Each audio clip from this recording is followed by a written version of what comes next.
Gadis ini sangat menyedihkan, setengah terkubur di tanah. Kemudian sang ayah memerintahkan penduduk desa untuk mulai melempari gadis itu dengan batu. Seluruh tubuh Soyara berlumuran darah. Di antara orang-orang yang merajamnya adalah suami dan anak gadis itu, hingga gadis itu terlempar hingga tewas. Hal yang paling mengejutkan adalah bahwa ini adalah kisah nyata. Lagi pula, kejahatan apa yang dilakukan gadis itu yang bahkan kerabat terdekatnya pun melecehkannya seperti itu? Nama gadis itu adalah Soyara. Sejak kecil, Soyara dijual kepada seorang laki-laki di desa. Gadis itu juga melahirkan nama 2 laki-laki dan 2 perempuan. Sejak bersama pria bernama Ali ini, Soyara tidak pernah sebahagia ini. Ali sering memukuli dan memarahi gadis itu. Ali adalah seorang sipir, baik kekerasan dan promiscuous. Dia menatap lurus ke arah putri seorang terpidana mati. Dia membuat kesepakatan dengan terpidana mati itu. Dia menggunakan posisinya sebagai terpidana mati yang melarikan diri untuk menikahi putrinya yang berusia 14 tahun. Di negara ini, seorang pria dapat memiliki lebih dari 1 istri, tapi dia tidak bisa membesarkan 2 istri sekaligus. Jadi dia pergi mencari pendeta di desa untuk menasihati Soyara agar bercerai. 2 putra menjadi miliknya, dan 2 putri pergi bersama Soyara. Tapi Ali tidak mau memberi gadis itu uang. Gadis itu tidak punya penghasilan, tidak bisa membesarkan 2 anak.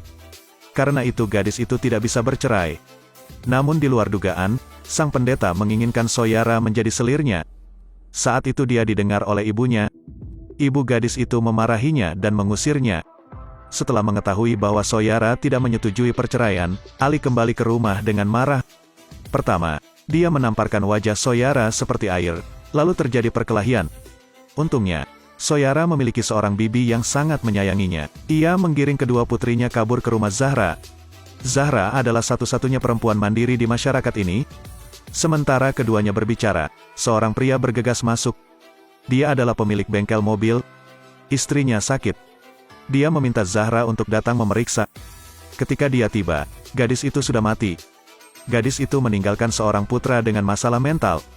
Saat pemakaman, pendeta menyarankan kepada Zahra, Anda bisa meminta Soyara pergi ke rumah bos lain untuk melakukan pekerjaan rumah untuk mendapatkan uang. Soyara tentu saja setuju. Kemudian, pada siang hari, gadis-gadis itu datang bekerja di rumah Hashem. Soyara kembali ke rumah Zahra di malam hari. Ini adalah saat paling bahagia dalam hidup seorang gadis. Tapi gadis itu tidak tahu plot yang dirancang oleh Ali dan pendeta. Kemudian mereka pergi ke toko Hashem. Mereka mengancam akan memenjarakan putranya untuk memaksanya mengakui perzinahan dengan Soyara. Jika mereka tidak setuju, mereka akan memasukkan anakmu ke rumah sakit jiwa. Hashem dan Soyara tidak terkait secara inheren. Tetapi untuk melindungi putranya, dia patuh. Mimpi buruk Soyara dimulai. Pria ini memukuli istrinya di jalan. Pada saat yang sama, dia menyatakan istrinya tidak setia. Gadis itu dihukum rajam sampai mati. Di tempat ini, menghadapi kekerasan dan omelan suaminya, gadis itu tidak berhak menjelaskan. Kemudian mereka pergi ke rumah Zahra. Soyara membantah tuduhan yang dikaitkan Ali dengan gadis itu. Tapi Ali datang ke Hashem untuk bersaksi.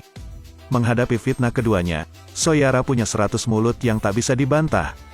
Menurut peraturan setempat, bila seorang suami menuduh istrinya, maka istri wajib menunjukkan bukti bahwa dia tidak bersalah.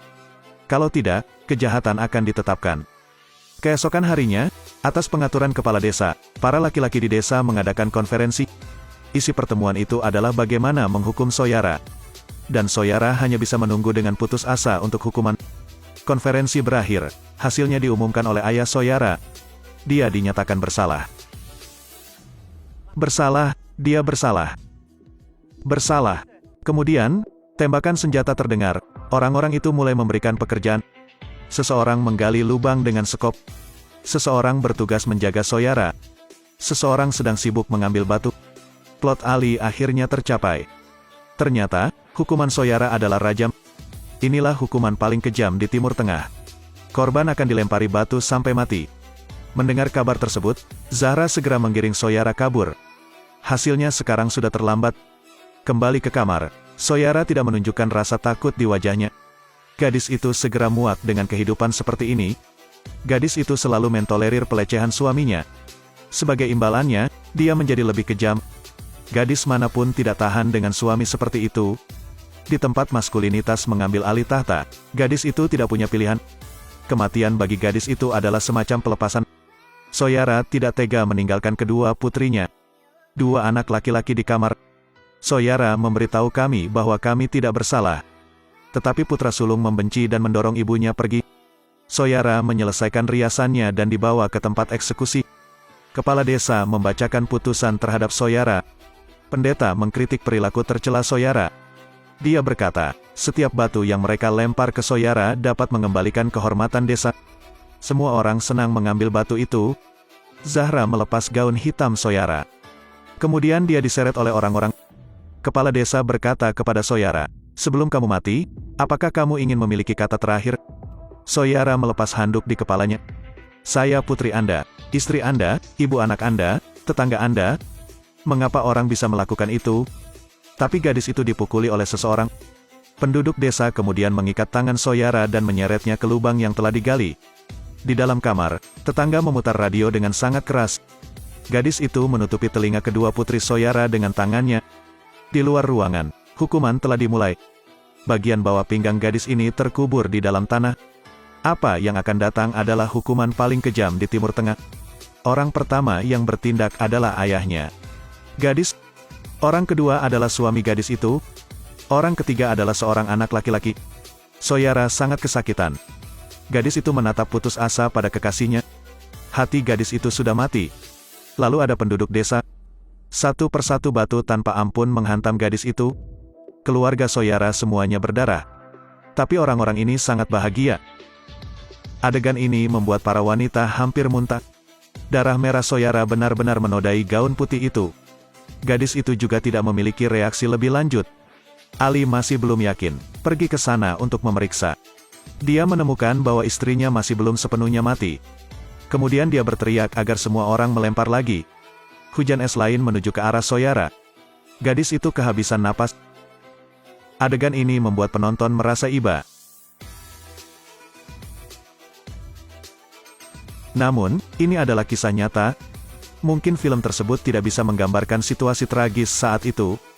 Mereka bahkan tidak mengubur jenazah Soyara. Orang-orang kembali ke desa, bersorak dan memberi selamat. Keesokan harinya, saat Zahra sampai di sana, jenazah Soyara dimakan anjing. Sekarang hanya tersisa beberapa tulang. Pria ini mengubur tulang-tulangnya di pinggir sungai. Tidak lama kemudian, seorang reporter asing melewati tempat ini.